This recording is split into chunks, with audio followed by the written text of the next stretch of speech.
that produce that you're buying from the grocery store, it's dead. And if you're asking yourself, what does that even mean? Let's go ahead and break it down really quick.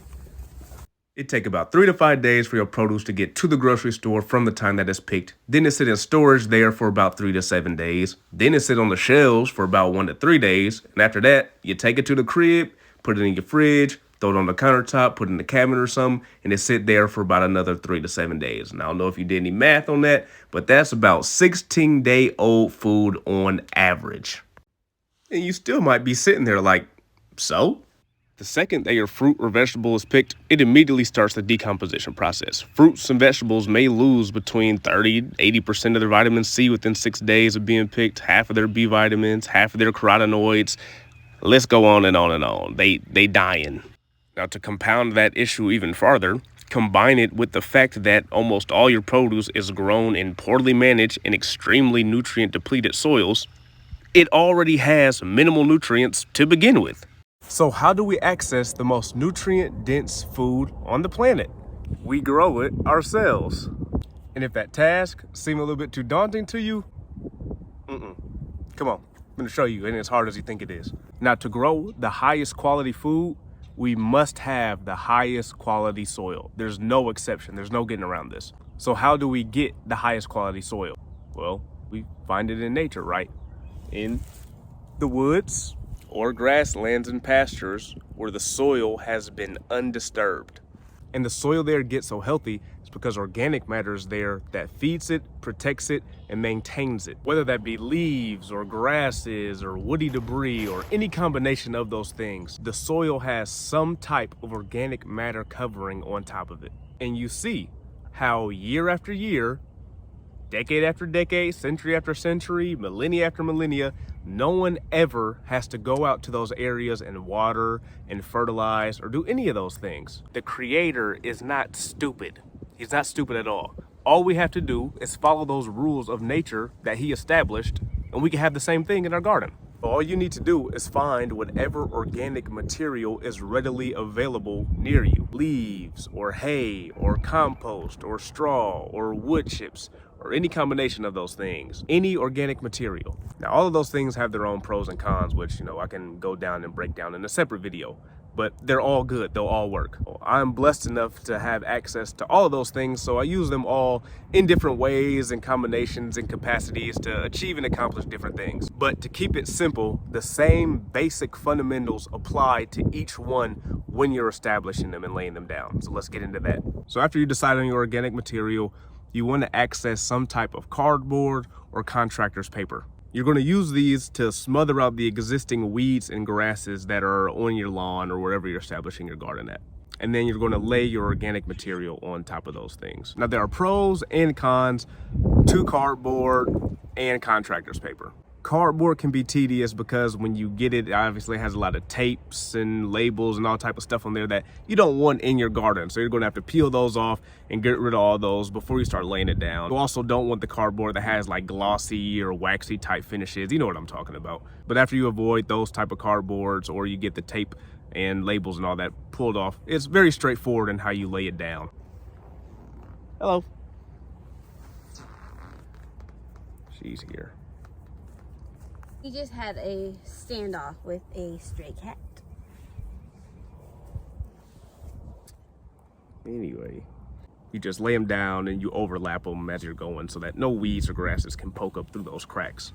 Contractor's paper is faster because it comes in these giant rolls here. And all you do with those rolls is roll it out. You literally just roll it. And as you're rolling, you lay your organic material on top of it, because the wind can get annoying and it could blow it everywhere. The biggest con to contractor's paper, though, is it's so thin that it's really easy to tear.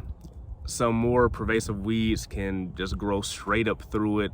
And obviously, again, it tears quite a bit. So you have to be really careful and really gentle with it. I like using contractor's paper. That's what I use, just because one, it's faster, and two, it gets a majority of the weeds, and the couple weeds that do find their way through, it's not too hard to, go through, pay attention, and pull those out and, stay on top of those a little bit. Now, if you want the best of both worlds, get corrugated cardboard rolls. So there's literally cardboard that comes in these big rolls, just like contractor's paper does. And you can just roll those out. So they're thick like cardboard, obviously, because it is cardboard, and you roll them out like contractor's paper because they come in the rolls. And there's the best of both worlds. There's none of the labels stuff, anything on it. They're thick enough to smother everything out. They're great. Now, the only thing different is they're just a little bit more expensive and not as readily available as just regular broken down cardboard boxes or contractor's paper. But you can buy them. You can order them online. Again, they're just a bit more expensive. But if you don't mind that at all, get corrugated cardboard rolls. Those things are the best. Again, whichever one you choose and apply, do not leave any gaps to let grass or weeds or anything poke through, because they will come through at any chance they get. As you lay your organic material down on top of this stuff, you want to make sure you get at a certain depth. If you have leaves, you want to make sure that you don't really put whole leaves down. You want to run them over with a lawnmower or whack them up with a weed eater first and then put those down. They'll break up a lot better and easier. But you want to put those down, I say about 12 inches thick, just because they compress a lot. Your wood chips, you want to put on about 4 to 6 inches or something like that. That's if you plan on doing a vegetable garden. If you want to do a lot of fruit trees and perennials and stuff, I would go higher. I would go more 8 to 10 inches. If you're using straw or hay, you know, put those down about 2 to 4 inches, maybe even 4 to 6 inches, because again, it's grass and it'll compress a lot, just like your leaves will. And if you're just using straight compost to put on top of it, you can go 4 to 6 inches of compost. And then once it's time to plant, you just move your material aside and then you plant in the soil that's underneath whatever leaves or grass or wood chips or whatever it is that you put down. You pull those apart, get down to the soil and stick those in. If you use finished compost for your organic material, you can just plant straight into the compost. Very simple. So over time, your organic material that you put down will decompose. It'll feed the soil life. It'll release a ton of nutrients and transform your soil into beautiful, high quality, nutrient rich soil that you see in the undisturbed parts of nature. It'll be the same type soil. And because of that, whatever you choose to grow in it, whatever fruits, whatever vegetables, whatever, will have maximum nutrient density. They will be high quality. And because the transport is going to take seconds, literally just from your soil, from the ground straight to your mouth, or maybe a day, you take it inside and eat in a couple hours, your produce hasn't had time to lose much of anything. All of those nutrients that your plant has to offer is going straight into your body. It's going straight to you. And again, in the conditions it grew in, it has a lot of those to offer. And no amount of money can buy that from a grocery store. You can't get that at Walmart. You can't get that at Whole Foods. You can't get that at Target.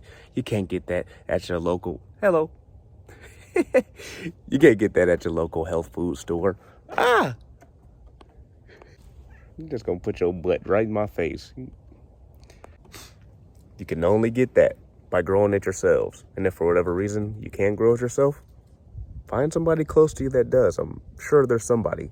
Go to your local farmer's market. There's probably somebody down there that grows really high quality food.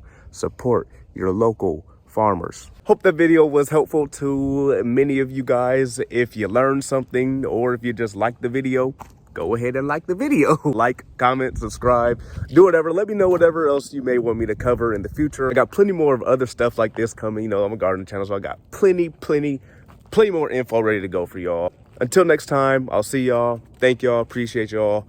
Catch you next time. Peace.